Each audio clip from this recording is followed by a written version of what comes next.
Bonjour, allez, je termine aujourd'hui de vous parler de ce grand sujet qu'est la constipation. La constipation, alors c'est un sujet important, hein, certains disent que c'est même un suicide la constipation, un suicide par auto-intoxication. Donc vous voyez à quel point ça peut amener vers des choses graves, voire très graves. Alors pas de remède de grand-mère, pas de méthode miracle, là on n'est pas en train de faire du bricolage, on va parler de ce qui règle durablement et véritablement le problème de constipation que vous pourriez éventuellement avoir. Toute réussite rapide, ce sera de l'escroquerie, hein. Alors c'est séduisant évidemment, c'est plus séduisant que ce que je vais dire moi, parce que ça va être rapide, il y a peu d'efforts à faire, il n'y a pas besoin de se remettre en question, mais ça ne fonctionnera pas vraiment. Parce qu'au bout d'un moment, la constipation, elle reviendra, et vous, vous serez tout content en croyant être guéri, et puis vous, du coup, vous pourrez continuer à vivre comme avant, mais le problème reviendra, et il reviendra plus fort. Alors, non, ce que je propose, moi, c'est d'être responsable. Je vous avais dit, il faut faire appel à son docteur, à son médecin. Faites appel à votre médecin si vous êtes constipé. Mais le médecin, c'est pas, cherchez pas les pages jaunes, vous l'avez, c'est vous le médecin. Faites appel à votre médecin intérieur, c'est lui le meilleur médecin du monde. Il faut se responsabiliser, c'est-à-dire apporter une réponse. Il va falloir que ce médecin apporte une réponse. Je vous ai dit qu'il y avait 3 causes à la constipation, on va donc avoir 3 réponses. L'alimentation, le côté nerveux et le côté musculaire, le manque de sport, enfin le sport, l'exercice physique. Alors l'alimentation d'abord. Il va de soi qu'il va falloir essayer de mieux manger, peut-être même moins manger, hein, mais surtout mieux manger. Qu'est-ce que ça veut dire mieux manger? Il va falloir prendre une alimentation qui va être déconstipante. Qu'est-ce que c'est l'alimentation déconstipante? Eh bien, je suis désolé de vous le dire, mais c'est l'alimentation qui était prévue à la base pour l'être humain. Une alimentation qui passe vite dans le tube digestif et qui passe vite vers la sortie. Une alimentation qui va être donc plutôt faite de fruits, légumes, le plus cru possible, le plus bio possible, avec le moins de pesticides, le moins d'additifs, la moins de cuisson, je crois que je l'ai déjà dit, le moins de sauce possible, le moins d'huile, je sais pas, le plus naturel possible. Voilà. Et ça, c'est un idéal, évidemment, on n'y arrive pas comme ça du jour au lendemain, encore que pour les sauvages comme moi, on peut y arriver très vite, mais il faut pouvoir le supporter, quoi, hein. Il y a des gens, ils ne peuvent pas le faire du jour au lendemain, donc attention, c'est peut-être là que ça peut aider de consulter éventuellement un naturopathe sur ces points-là, pour que ce soit personnalisé, pour y aller en douceur, et puis pour surveiller comment le corps répond, parce que le corps, il va finir par répondre. Il peut répondre en se déconstipant, et donc par exemple en perdant du poids. Perte excessive de poids, c'est pas bon, ça veut dire qu'il y a un problème. Alors évidemment, on va dire, ah, bah, c'est bien, je perds du poids, mais il ne faut pas en perdre trop, hein. Donc si on en perd trop, bon, bah, il va falloir essayer de reprendre peut-être un petit peu de céréales, hein. Je ne le conseille pas, mais quelqu'un qui perd trop de poids, il va falloir qu'il en reprenne. Donc un peu de riz, un peu de, je sais pas, un peu de millet, un peu de sarrasin, même reprendre un peu de viande, hein. Donc voilà, une alimentation faite à la base de fruits et légumes, éventuellement pour les protéines, des sous-produits animaux, mais aussi crus, hein, du lait cru de brebis, de chèvre si possible, des coquillages, des crustacés, quelque chose de cru en tout cas. Ça pour ceux qui ont peur de manquer de protéines animales, ça c'est très bien.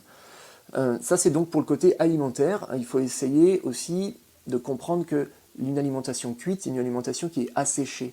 Et si elle est asséchée, il va falloir fatiguer votre corps encore plus pour la dessécher. Donc il va falloir que le corps sécrète, hein, au niveau de rien que de la salive, il va falloir sécréter plus de salive, plus de sucre digestif dans l'estomac, le pancréas, la bile, etc., dans les intestins. Tout ça, ça va fatiguer le corps. C'est pour ça que quand c'est cru, il y a déjà de l'eau dedans, hein. Vous avez peut-être testé, mais quand vous mangez des choses crues, vous n'avez quasiment pas besoin de boire d'eau, parce que l'eau, vous la prenez dans le fruit, dans le légume que vous mangez cru, hein, disponible. Deuxième cause, et donc deuxième réponse, ça va être le côté nerveux. Et donc là, il va falloir se relaxer. Débrouillez-vous comme vous voulez, faites ce que vous voulez, mais il faut que ça vous relaxe. Donc au choix, alors il y en a, ça va être faire des jeux, hein, jouer à quelque chose, ça va être distrayant. Il y en a, ça va être faire un sport en extérieur, d'autres, ça va être de la marche. La marche, ça va être très bien, parce qu'en plus, si vous marchez à l'extérieur, en forêt ou je sais pas quoi, ça va vous oxygéner, donc ça va aider. Faire du vélo, en plus tout ça, ça favorise le sommeil, donc tout ça, ça redonne du tonus et ça donne de la force à votre influx nerveux. Il y a aussi tout ce qui est relaxation. Alors, toutes les relaxations, toutes celles que vous voulez, allez-y. Je vous ai dit, le cerveau, il y a le cerveau qui gère les organes, le cerveau qui gère les émotions et le cerveau qui gère le mental.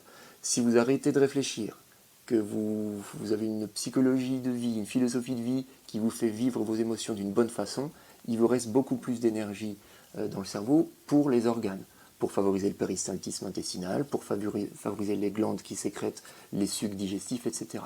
Donc n'importe quelle relaxation sera bonne, sophrologie, yoga des îles, yoga de je sais pas où, yoga de...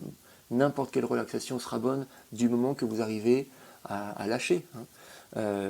Oui, la lecture, bon, regarder un film.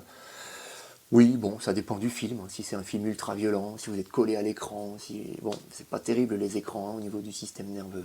Le sexe, bien sûr, pardon, je le dis moins fort. Le sexe aussi, ça peut relaxer un petit peu, mais ça peut aussi fatiguer, donc il ne faut pas en abuser. Voilà. Et puis, il y a troisième cause, donc troisième réponse, le côté musculaire, le côté exercice physique. Donc il va falloir faire du sport. Alors, tous les sports sont bons, mais il y a des sports qui vont favoriser la déconstipation. Refaire ses abdominaux, c'est hyper important. Les abdominaux, les muscles qu'on a, ils sont en contact avec les intestins. Si vous avez des abdominaux qui sont pourris, il est fort possible qu'à l'intérieur ce soit pourri aussi. Alors c'est jamais complètement pourri les abdominaux, puisque on tient debout, ça veut dire qu'il y en a. Mais refaire sa ceinture abdominale, vous ne pouvez pas faire de meilleur cadeau à votre côlon, à votre intestin, parce que en faisant travailler les muscles conscients, parce que vous êtes conscient des abdos que vous faites, eh bien vous faites travailler les muscles inconscients, les muscles involontaires, qui vont donc favoriser le péristaltisme intestinal. S'oxygéner, faire votre sport si possible en plein air, ce serait génial. Il y a des positions, par exemple là je suis comme ça, c'est pas pour rigoler, être comme ça favorise le péristaltisme, peut-être pas le péristaltisme, mais ça favorise la sortie. Parce que, alors vous faites ça, puis vous marchez en canard, là je suis relié au fil, je peux pas le faire, mais marcher en canard, pour ceux qui peuvent, évidemment, je ne conseillerais pas ça à une personne qui a de l'arthrose au genou, qui ne peut pas se plier, etc. Mais si vous en avez encore la possibilité, faites de la marche en canard, de la marche tout court d'ailleurs, ça marche très bien. Voilà donc, il y avait trois causes, il y a trois réponses. La naturopathie, la vraie naturopathie, c'est ça, c'est aller à la cause des causes et essayer de faire comprendre ça aux gens pour qu'ils puissent le faire eux-mêmes. Si jamais toutefois il vous restait des questions, n'hésitez pas à me les poser. Qu'est-ce qui se passe quand on a le côlon enflammé, ou le pancréas enflammé, ou l'appendice enflammé, quand on a l'appendicite? Qu'est-ce qui se passe si on a une descente d'organes? Qu'est-ce qui se passe quand on a des hémorroïdes, des problèmes à l'utérus, donc des problèmes qui peuvent aussi générer des difficultés à avoir, à concevoir, pas à concevoir, mais à faire à favoriser l'accueil de la gestation, excusez-moi. Des problèmes même sur différents laxatifs, parce que ça peut quand même aider pour démarrer, des problèmes, même si vous avez des questions sur les massages, la constipation dite héréditaire, parce qu'on croit que c'est héréditaire, mais que nenni, n'hésitez pas à me les poser, j'essaierai de vous répondre.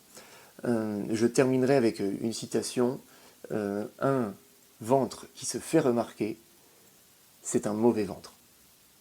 Normalement, notre ventre, on ne doit pas s'en rendre compte qu'on digère. Ça doit rester plat, il ne doit pas y avoir de gaz. Si vous sentez que vous digérez, si vous sentez votre ventre, c'est pas bon signe. Le ventre, normalement, il doit être discret, on ne doit pas s'en rendre compte. Donc ça, c'est un bon test. Faites le test et essayez de voir si vous sentez un peu lourd après le repas, c'est pas bon signe. Si vous sentez un ballonnement, c'est pas bon signe. Si vous remarquez la constipation avérée, c'est pas bon signe. Et là, je vous invite vraiment à mettre en place tout ce que je viens de vous dire ici. Ce sont des méthodes qui sont efficaces, vraiment efficaces, et à long terme, et qui vont vous éviter bien des soucis. Voilà pour ce sujet autour de la constipation. Je vous dis à bientôt, et j'espère que tout cela vous aidera, parce que ça touche vraiment beaucoup de monde, de plus en plus aussi de personnes très jeunes. Donc c'est vraiment un problème énorme, un problème de société. Donc il faut réagir. Plutôt que de taper sur le symptôme, tapons sur la cause. Je vous dis à bientôt.